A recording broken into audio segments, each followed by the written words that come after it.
आणि महत्त्वाची बातमी। नगर परिषद आणि नगरपंचायत निवडणुकांच्या पार्श्वभूमीवर या निकालाच्या आधीच राजकारण चांगलंच तापलंय। ईव्हीएमच्या सुरक्षेवरून आरोप प्रत्यारोपांची मालिका सुरू आहे। ईव्हीएम सुरक्षित नसल्याचा दावा विरोधकांकडून करण्यात आलेला आहे।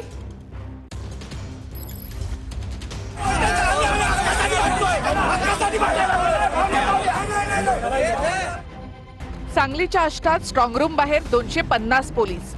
परळीमध्ये ईव्हीएमची सुरक्षा नसल्याचा पवारांच्या राष्ट्रवादीचा दावा। गोंदिया सालेकसात ईव्हीएम छेडछाड प्रकरण तापलं। निवडणुका झाल्या, मात्र निकाल 21 डिसेंबरला असल्यामुळे ईव्हीएम वरून काही ठिकाणी विरोधक आक्रमक झाले। सांगलीच्या आष्टामध्ये स्ट्रॉंग रूमच्या बाहेर 250 पोलीस तैनात करण्यात आले। आष्टामध्ये प्रशासनाच्या आकडेवारीमध्ये तब्बल 2000 मतांची तफावत असल्याचा आरोप शरद पवारांच्या राष्ट्रवादीने केला होता।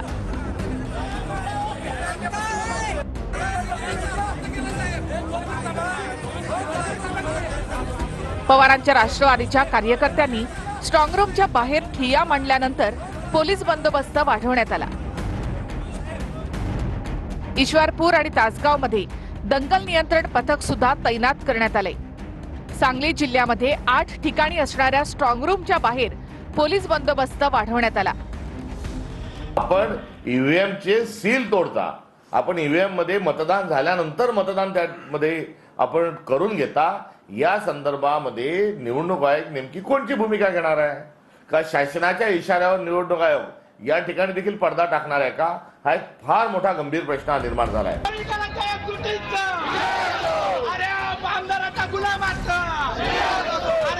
दुसरीकडे बीडच्या परळीमध्ये पवारांच्या राष्ट्रवादीनं ईव्हीएमची सुरक्षा नसल्याचा दावा केला। पवारांच्या राष्ट्रवादीच्या नेत्यांनी स्ट्रॉंग रूमची पाहणी केली। पवारांच्या राष्ट्रवादीचे दीपक देशमुख यांनी प्रशासनावर विश्वास नसल्याचं म्हटलं। तिकडे गोंदियामध्ये सालेकसा ईव्हीएम छेडछाड प्रकरणात निवडणूक अधिकाऱ्याला पदमुक्त करण्यात आलं। गोंदियामध्ये सर्व उमेदवारांनी निवडणूक अधिकाऱ्याला निलंबित करण्यासाठी तहसील कार्यालयावर मोर्चा काढला होता आणि स्ट्रॉंग रूम मध्ये जमा केल्या। त्यामुळे ज्या पेट्या पंचासमक्ष सील झालेल्या होत्या त्यांना न बोलवता त्यांच्या अनुपस्थितीत आपल्याला मतपेटी उघडण्याचे अधिकार कुणी दिलेले आहे?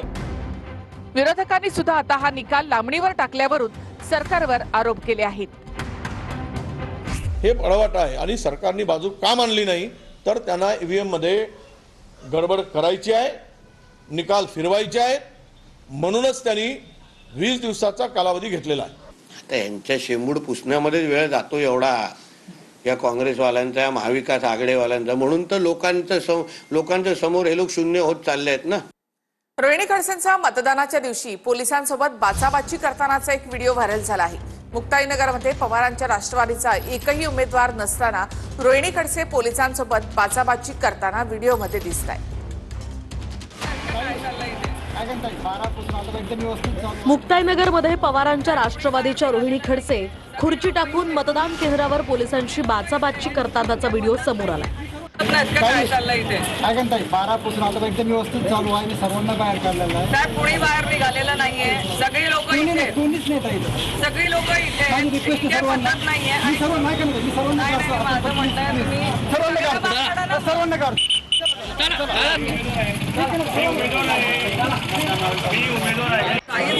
मी गेल्यानंतर जर ते नाही गेले ना तर तुम्ही पण या परत, नाही काय म्हणत, ते जर नाही गेले ना आपल्याला जर बाहेर आपण गेले बाहेर जर गेल्यानंतर जर ते नाही आम्ही येऊ देत नाही। जोरजोरात ओरडतात। विशेषतः पवारांच्या राष्ट्रवादीचा एकही उमेदवार या ठिकाणी निवडणुकीच्या रिंगणात नव्हता। त्यामुळे नणंद आणि मंत्री रक्षा खडसेंच्या समर्थनार्थ रोहिणी खडसे मैदानात उतरल्याचं बोललं जात आहे। तर दुसरीकडे मुक्ताईनगरचे आमदार चंद्रकांत पाटील आणि एकनाथ खडसेंमध्ये पुन्हा जुंपल्याचं दिसून आलंय। चंद्रकांत पाटलांनी एकनाथ खडसेंवर गंभीर आरोप करत त्यांना सराईत गुन्हेगार म्हटलंय। एकनाथ खडसे सराईत गुन्हेगार आहे, 2 गणेश 34 रुपये चोरलंय, अशा पद्धतीमध्ये अनेक गोष्टी केलेल्या आहे. भर स्टेजवर एखाद्या बाईची इज्जत करा, 509 सारखा गुन्हा दाखल त्यांच्या 509 संस्था तुम्हाला सरळ गुन्हेगार कोणाला म्हणतात तर चंद्रकांत पाटलांना म्हणतात. त्यांच्यावर 307चे गुन्हे दाखल होते. राजकीय गुन्हे सोडून द्या, पण 307चा गुन्हा दाखल होता. नंतर त्यांना तडीपारीची नोटीस तयार होती. ह्यांना म्हणतात सरळ गुन्हेगार.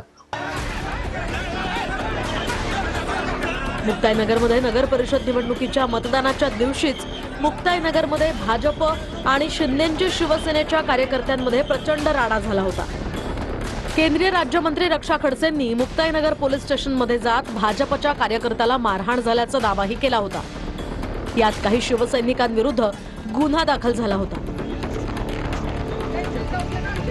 डोंबिवलीमध्ये पक्षप्रवेशावरून भाजप आणि शिंदे सेना पुन्हा आमनेसामने आले आहेत. शिंदेच्या सेनेचे उपतालुका प्रमुख विकास देसलेंनी भाजपमध्ये पक्षप्रवेश केला. यावर फाटाफूट कराल तर स्वतंत्र लढू असा इशारा संजय शिरसाटांनी रवींद्र चव्हाणांना दिला. तर आम्ही एकाच्या बदल्यात 4 फोडू असा पलटवार भाजपनं केलाय. कल्याण डोंबिवलीमध्ये भाजप आणि शिंदेच्या शिवसेनेत पुन्हा भडका उडाला.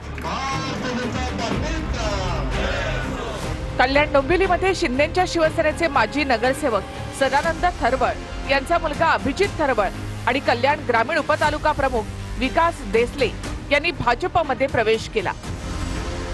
या पक्षप्रवेशानंतर भाजप आणि शिंदेची शिवसेना पुन्हा आमनेसामने आली आहे. शिंदेच्या शिवसेनेच्या उपतालुका प्रमुखाच्या भाजप प्रवेशानंतर मंत्री शिरसाट यांनी प्रदेशाध्यक्ष रवींद्र चव्हाण यांच्यावर पलटवार केलाय. रवींद्र चव्हाणांनी खरं तर महाराष्ट्र फिरला पाहिजे. तो डोंबिवली कल्याण याच्यापेक्षा बाहेरचं दिसतच नाही. प्रदेशाध्यक्षात बाहेर फिरा, थोडंसं चांगलं काम करा. आमच्या कार्यकर्त्याला जर डिस्टर्ब करायचा प्रयत्न केला तर त्यामुळं मग आम्हालाही त्याच पद्धतीने उत्तर द्यावं लागेल. रवींद्र चव्हाण प्रलोभन देऊन पदाधिकारी फोडत असल्याचा आरोप शिंदेचे आमदार राजेश मोरे यांनी केलाय. दरम्यान फोडाफोडी संदर्भात स्थानिक भाजप जिल्हाध्यक्षांनी सुद्धा इशारा दिला आहे. महायुतीच्या पायी बाहेर जात नाही सगळे लोक, सगळेजण महायुतीमध्येच आहेत. फक्त चिन्ह बदलत आहे. ज्यांना धनुष्यबाण आवडत आहे ते तिकडे रोजली फर्नांडिस धनुष्यबाणामध्ये गेल्या आणि ज्यांना कमळ आवडतं ते विकास देसले भाजपात आले. अनेक हे देऊ ते देऊ अशी प्रलोभन देऊन आमच्या पदाधिकाऱ्यांना फोडण्याचं काम रवींद्र चव्हाण साहेब करत आहेत.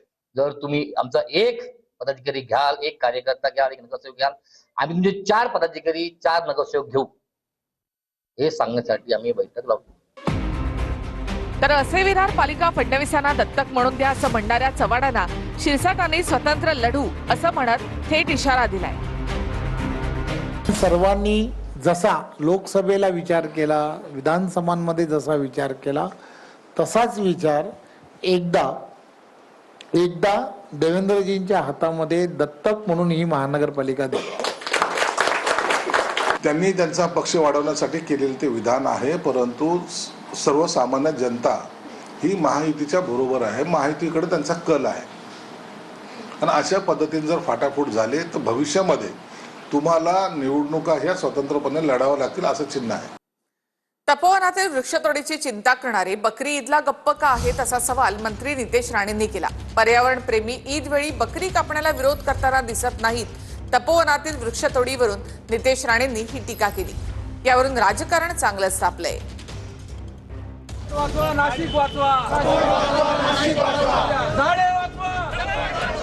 नाशिकच्या तपोवनातल्या झाडांच्या मुद्द्यात भाजपचे मंत्री नितेश राणेंनी हिंदू मुसलमान वादाची एंट्री केली आहे. ऐतिहासिक तपोवनातल्या झाडांचा मुद्दा मुख्यमंत्री पदावर असलेल्या नितेश राणेंनी ईदच्या बकरींशी जोडलाय. नाशिकच्या तपोवनात कुंभमेळ्यासाठी साधुग्राम बनवण्यासाठी झाडं तोडली जाणार आहेत. पर्यावरणवादी रोज इकडे विविध आंदोलनं करतात. कलाकार, नेते, विविध संघटना झाडांना मिठ्या मारत आंदोलन करतात. नितेश राणेंनी यावर सवाल उपस्थित केलेत. ईदला पर्यावरणवादी बकरीला मिठ्या मारतात का असा अजब सवाल नितेश राणेंनी केलाय. आता जसं झाडाला मिठी मारतायत चांगली गोष्ट आहे. झाडं जगली पाहिजे पर्यावरणाच्या दृष्टिकोनातून बरोबर मुद्दा आहे. पण जसं झाडाला मिठी मारतायत तसं बकरीला काय जाऊन मिठी मारत नाही. मला या हिंदुत्व आणि झाडं याचा कुठेही संबंध लागत नाही. परंतु असे भडक स्टेटमेंट करून वातावरणामध्ये आणखीन बिघडेल कशी हा त्यांचा प्रयत्न आहे. हे तेच तपोवन आहे जिथे वनवासाच्या वेळेला राम सीतेनं वास्तव्य केलं. त्याच तपोवनात साधूंच्या राहण्यासाठी सरकार झाडं तोडू पाहतंय. वनातली तपश्चर्या म्हणून तप आणि वन या नावानं जे तपोवन बनलं, जी झाडं आणि पर्यावरणाच्या सानिध्यात राम सीता लक्ष्मणानं कुटीमध्ये राहून तप केलं, त्याच तपोवनात सरकार साधूंच्या निवासासाठी झाडं तोडून साधुग्राम करणार आहे. भाजप वगळता सत्तेमधील 2 पक्ष तपोवनातल्या वृक्षतोडीला विरोध दर्शवतात. मात्र हा विरोध आहे की मग आगामी नाशिक पालिका निवडणुकीमध्ये स्वतंत्र लढण्यासाठीचा नवा मुद्दा, असाही प्रश्न नाशिककरांना पडलाय. बकरी काय ऑक्सिजन देते का हो? तुम्हाला एवढी बकरीचं पडलं, हे झाड आहे ना, हे ऑक्सिजन देतं. कुठे चाललात तुम्ही ते बकरीपर्यंत घेऊन? असे जर मंत्रिमंडळात मंत्री असतील तर हा महाराष्ट्र उजाडच बनेल. कुंभमेळ्यासाठी फक्त तुम्ही जर काही झाडं 1800 झाडं ही कमी नाहीयेत, जर तुम्ही तोडत असेल तर कोणत्याही देवाने येऊन सांगितलेलं नाहीये. महत्वाची गोष्ट म्हणजे की तपोवनमध्ये या आणि ही झाडं तोडा आणि इथे कुंभमेळ्याचं आयोजन करा. आतापर्यंत अनेक नाशिककरांसह कलाकार, साहित्यिक, लेखकांनी तपोवनच्या वृक्षांसाठी पुढाकार घेतलाय.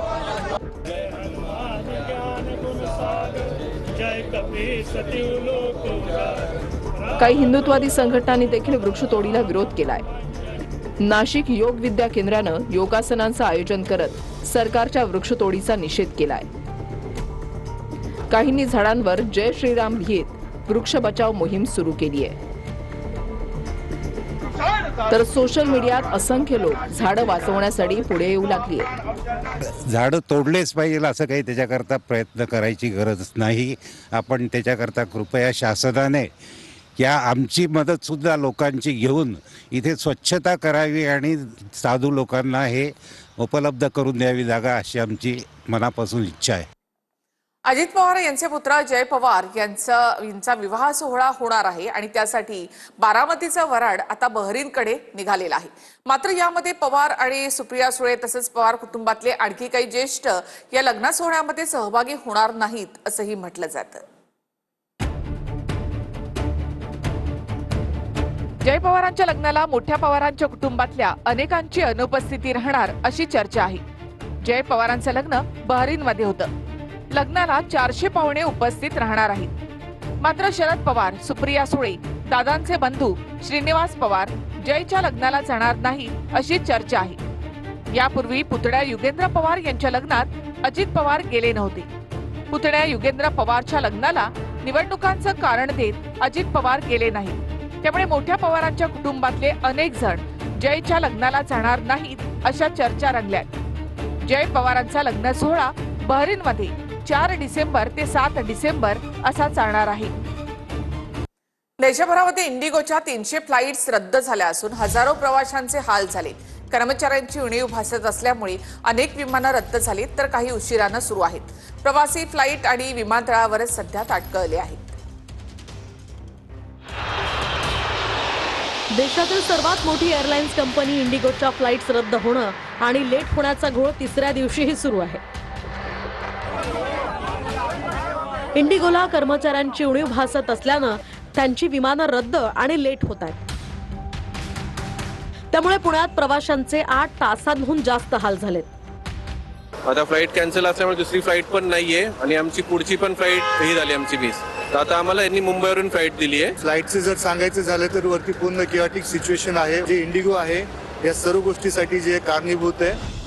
दिल्ली, मुंबई, पुणे, हैदराबादसह देशभरातल्या अनेक एअरपोर्ट्सवर इंडिगोच्या 300हून अधिक फ्लाइट्स रद्द झाल्यात. फ्लाइट्स रद्द झाल्यामुळे देशात हजारो प्रवाशांचे हाल झालेत. प्लेन के बाहर ऐसे कोई खड़ा नहीं हो सकता है, बट स्टिल हमें 5 घंटे हो गए हैं. They are patients, they are लोग पीपल विद डायबिटिक, सबकी इंसुलिन सबके पैकेजेस में पैक है. अब सबके पैकेजेस बुला बुला के उन्हें इंसुलिन लगाई जा रही है. ना हमें इधर का छोड़ा है ना हमें उधर का छोड़ा है. तर डीजीसीएच्या नवीन नियमांमुळे इंडिगोला कर्मचाऱ्यांची कमतरता भासतीये. दरम्यान इंडिगोची विमानं देशभर रद्द का झाली आहेत तेही पाहूयात. इंडिगो दिवसभरात देशात जवळपास 2300 फ्लाइट्स ऑपरेट करतं. डीजीसीएनं पायलट आणि क्रू मेंबर्सच्या कामांसंदर्भात बनवलेल्या नवीन नियमांचा फटका इंडिगोला बसलाय. 1 डिसेंबर पासून डीजीसीएनं पायलट आणि क्रू मेंबर्स संदर्भात नवीन नियमावली लागू केली. DGCAच्या नवीन नियमांमुळे इंडिगोला अचानक पायलट आणि क्रू मेंबर्सची कमतरता भासू लागली आहे. या नवीन नियमांनुसार 7 दिवस सलग काम करणाऱ्या कर्मचाऱ्यांना 48 तास आराम द्यावा लागेल. कर्मचाऱ्यांना सलग 2 पेक्षा जास्त नाईट शिफ्ट देऊ शकत नाही. तर दूरच्या आंतरराष्ट्रीय उड्डाणानंतर पायलटला 24 तासांची विश्रांती असेल. पायलट एका दिवसात फक्त 8 तास उड्डाण भरू शकतील. क्रू मेंबर्सला 24 तासात 10 तास आराम द्यावा लागेल. तर हे नियम 1 डिसेंबर पासून लागू झाल्यानं इंडिगोला पायलट्स आणि क्रू मेंबर्सची कमतरता भासतीये. इंडिगोत 5,000पेक्षा जास्त पायलट्स आणि 10,000पेक्षा जास्त क्रू मेंबर्स आहेत. नवीन नियमांमुळे देशभर इंडिगोच्या सर्व्हिसवर परिणाम झालाय. परिस्थिती बिघडल्यामुळे DGCAनं इंडिगोच्या अधिकाऱ्यांना बोलावलंय. इंडिगोच्या अनुसार 5 तारखेपर्यंत स्थिती सामान्य होण्याची शक्यता आहे. पुणे जमीन घोटाळा प्रकरणामध्ये पार्थ पवारांना अटक व्हावी अशी मागणी अंबादास दानवेंनी केली आहे. तेजवानीची अटक म्हणजे अधिवेशनाच्या तोंडावर थातुरमातुर कारवाई असल्याची टीकाही अंबादास दानवेंनी केली. तर दमानी यांनी अजित पवारांच्या राजीनाम्याची मागणी केली आहे. अधिवेशनाच्या तोंडावर काहीतरी थातूर मातूर कारवाई असावी म्हणून ही अटक झालेली आहे. अजून 1% करायची का 99% करायची? कारण 1% केलं तर 99% 100% करावी लागेल. आणि म्हणून याच्यात 100% पार्थ पवार आणि ते पाटील या दोघांना सुद्धा अटक झाली पाहिजे. आत्ताच्या घटनेला जर FIR मध्ये पार्थ पवारचं नाव आणि अमेडियाचं नाव आलं तर दुसऱ्या मिनिटाला अजित पवारांनी राजीनामा देणं गरजेचं आहे. त्यांनी नाही दिला तर तशी मागणी मी तर लावून धरतेच आहे, विरोधी पक्षांनी लावून धरावी अशी विनंती मी त्यांना करते. दिग्विजय पाटलांनी लग्नाचं निमित्त कारण देऊन त्या ठिकाणी ते गेलेले आहेत आणि त्याच्यानंतर ते स्वतः ज्या ज्या वेळी चौकशीची गरज भासेल त्या त्यावेळी उपस्थित राहील असं आश्वासन त्यांनी दिलेलं आहे. माध्यमामध्ये एक प्रसिद्धी मिळावी म्हणून अशी सनसनाटी आरोप करण्याचा यांचा प्रकार आहे. विरोधक हा प्रचंड गोंधळलेल्या अवस्थेमध्ये आहे आणि म्हणून त्याला दादांना टार्गेट करायचं हे संपूर्ण महाराष्ट्र बघतोय. तो त्यांचा अजेंडा आहे. अंजली दमन यांना काय सांगायचं ते त्यांनी अंबादास दानवेंशी बोलावं. अंबादास दानवेंना काय म्हणायचं त्यांनी एकत्र बसून चर्चा करावी.